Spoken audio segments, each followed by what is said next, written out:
Reactive parenting is something that a lot of people really want to learn more about. One of the reasons why is because parents who are displaying symptoms and behavioral traits of antisocial personality disorder, sociopathy, or psychopathy, or if they're showing symptoms of narcissism, these particular parents are going to be reactive. This is just basically who they are. At the foundation, at the core of who they are reactive first before they are parents. And I'm going to show you in today's video why this kind of a reactive parent can impact you negatively and what can happen to you. Let's jump in. Thank you so much for coming back to my channel. For all of you who are subscribed and participating, and for those who are new, I encourage you to hit that subscribe button so you can stick around with us and be a part of our growing and validating community. And let me introduce myself briefly in case you don't know who I am. My name is Tamara, and I'm an internationally and board certified trauma therapist, but I'm also licensed in mental health, and I specialize in treating children, teens, and families, as well as adults who are dealing with trauma. Let's jump in. It has been quite a while since I have seen you guys, so I'm very happy to be back in the driver's seat, and I'm glad to be producing this video for you. I did a poll in the community section on Sunday, this past Sunday, and you guys had a couple of votes, and so this is the #1 vote. I think this particular video got a little bit more votes on adult challenges of reactive parenting than all the other subjects, so we're going to jump in with this one. I think it really relates to what we talked about a little bit last week before I had to cut it short because of camera difficulties. We talked about, cluster A personality disorders. We talked about cluster C. We never got to cluster B, I don't believe. So I'm going to be producing that video pretty soon. But when we're talking about cluster B, we're talking about parents and individuals, adults, who are really struggling with managing their emotional reactions and managing who they are and who they want to be, and really managing their families in a healthy fashion.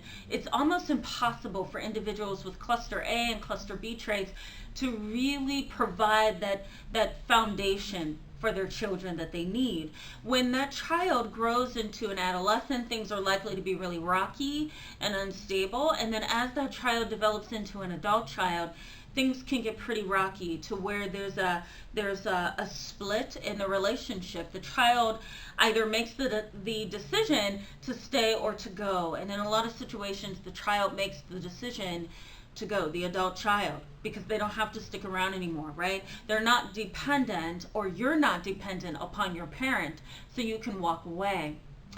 Let me give you a definition of reactive parents. Now, reactive parents are those kind of parents that just react.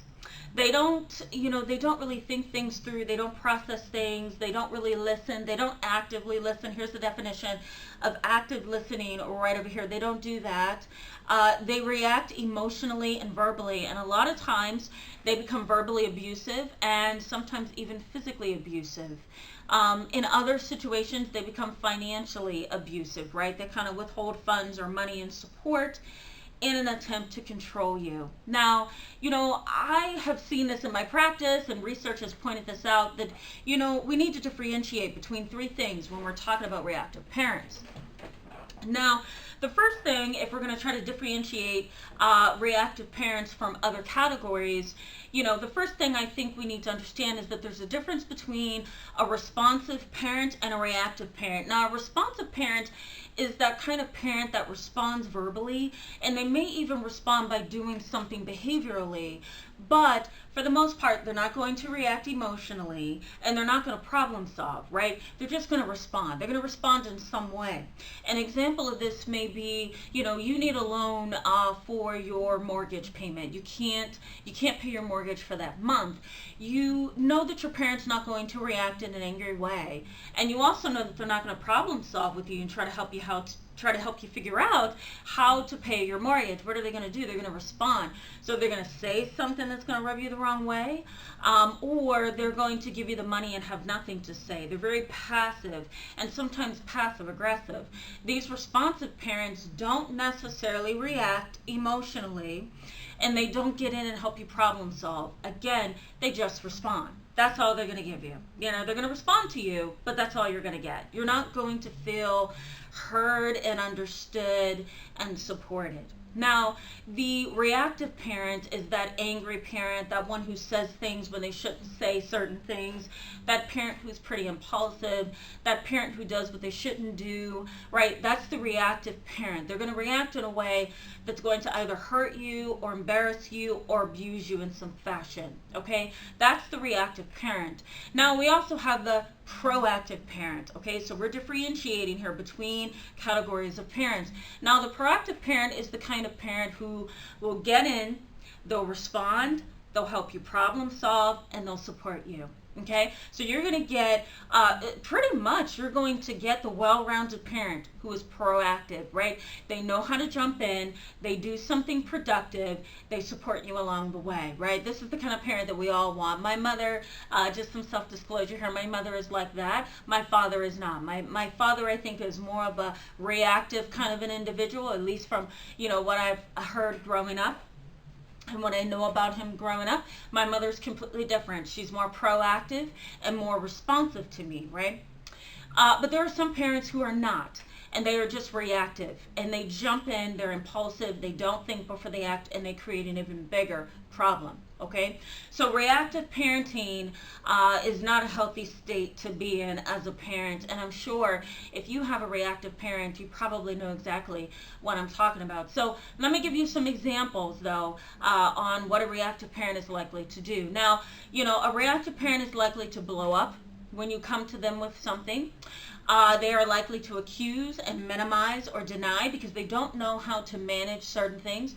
They're also rather immature, When you're immature, you don't know how to respond. You don't know how to be proactive, right? You don't know how to work through things and problem solve. So you react emotionally and sometimes verbally, and it makes things really messy, okay?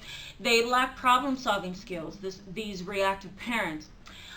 They also bully, harass, and threaten, and they may be you, it may be somebody else in your world, right? This is their only way to communicate and to control situations, They don't know how to balance things. Again, most of these kind of parents, the reactive parents, tend to be emotionally immature and abusive. The next thing that you're likely to see is that they use brute force, right? That's the only way they know how to problem solve, is to react, to be aggressive, to minimize, to deny, to gaslight, to invalidate, to blow up, to accuse, right? Sometimes they're even delusional, and they do things that are far across the boundaries of a parent, like emotional incest or sexual abuse. They don't know how to be adults. I think that's the number one thing that I want you to get out of this video, is that they don't know how to be adults. It's really a situation where the parent kind of parentifies the child, or they make the child the surrogate wife or husband. There's a lot of emotional incest and abuse in these particular parent-child relationships. And again, you're not going to get the full, well-rounded, proactive, supportive, loving parent that you may so desperately need. So how is this likely to impact you as an adult? Well, I think there's a couple of things we need to look at, and I'm going to highlight them as we go right now. So the first thing that you're likely to struggle with is lack of commitment. When you're growing up in a family where you have a reactive parent, you don't know from one minute to the next how they're going to react. So it's really hard to have consistency. It's really hard to be validated. And that can sometimes develop into a fear of abandonment, can sometimes develop into a fear of commitment, and could sometimes develop into a fear of being confident and self-assured. You really rather be modest and minimize your abilities and kind of blend in with the crowd, right? So lack of commitment, that's something that you're most likely going to be afraid of. I'm stuttering in today's video. I need to get back into the hang of these videos, so I'm sorry about that. But, lack of commitment is something that I see a lot of. The next thing that I see is emotional confusion. Now, you don't know if you want to be happy. You don't know if you want to be sad. You don't know if, you like where you are in life. Do I like my job? Do I not? Do I like who I am? Do I not? Do I want to be thin? Do I want to be heavier? Do I want my hair this color? Do I want it with that color? Do I want to be that wife or that husband? Right? You're very emotionally confused. You don't have that firm foundation to help you build and become a sturdy, confident, healthy adult. So you've got all this emotional confusion going on the inside of you. Now, there is also poor identity. I don't know who I am. Should I be that person over there? Should I emulate my grandmother? Should I go ahead and follow her as a role model? You don't know who you are. And it's not that you don't want to know who you are. You do.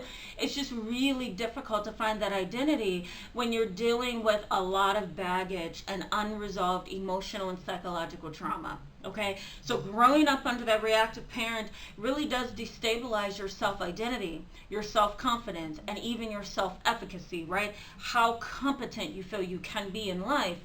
All of that is disrupted by growing up under a reactive parent. The other thing, and I mentioned this a little bit ago, is fear of abandonment, right? You may have no history of stability, no history of validation, no history of being comforted, receiving caring gestures from your parent. So as a result, you fear somebody that you love and are connected to leaving you. And that might lead to a host of other symptoms like manipulation, threats of suicide, threats of self-harm if that person leaves.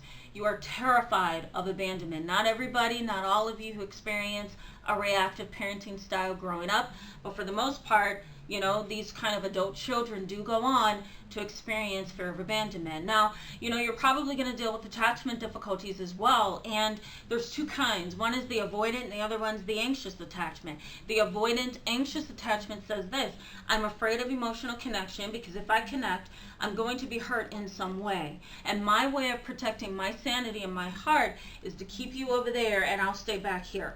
Don't love me, don't be interested, don't be concerned, just stay over there.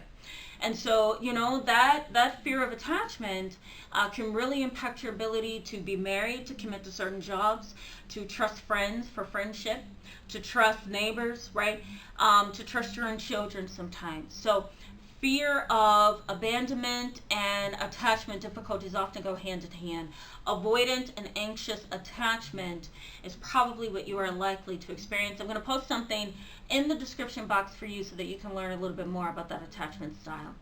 The next thing that you're likely to experience is anger management difficulties. It's really difficult to control your anger when all you have grown up under is a reactive parent who most likely was angry themselves. You're learning by example. It's something in your environment that is molding you and teaching you how to react to life's challenges. So, those kind of reactive parents can influence and will influence you to deal with problems through anger. And a lot of times you grow up into an adult and you start exhibiting those same patterns, whether subconsciously or intentionally. You think that's the way to handle things.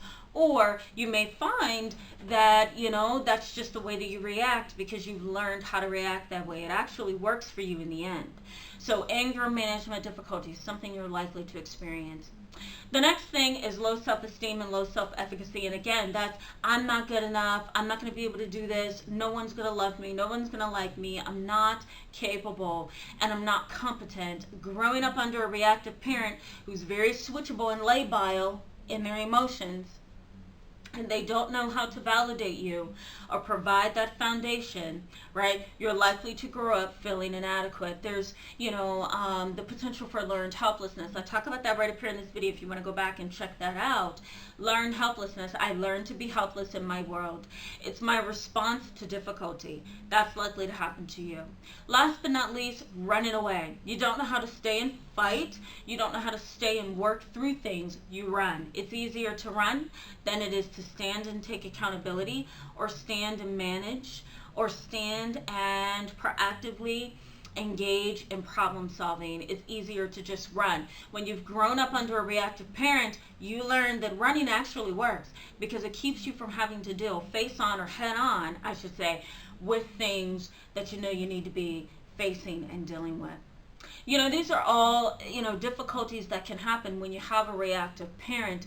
Attachment, fear of abandonment, lack of commitment, fear, loneliness, learned helplessness, anger management difficulties. These particular parents really impact you, and they negatively impact you. Now, there are some adult children who do grow up and they are very healthy, proactive, individuals or adults, but then for the most part, there are some individuals who grow up and they have all these different issues because that parent has really set them up for failure. So I'm going to continue talking about this because I know you guys really like these topics. I'm going to post some videos in the description box that may be helpful that you can follow up with topics in the past that I have done on this particular subject. Thank you so much for being with me today, guys, in this video. Go ahead and hit that thumbs up if it was helpful, and go ahead and hit that subscribe button and bell button as well to continue to get verifications and notifications, I should say, when I post new videos. Okay, I'll see you soon. Bye-bye.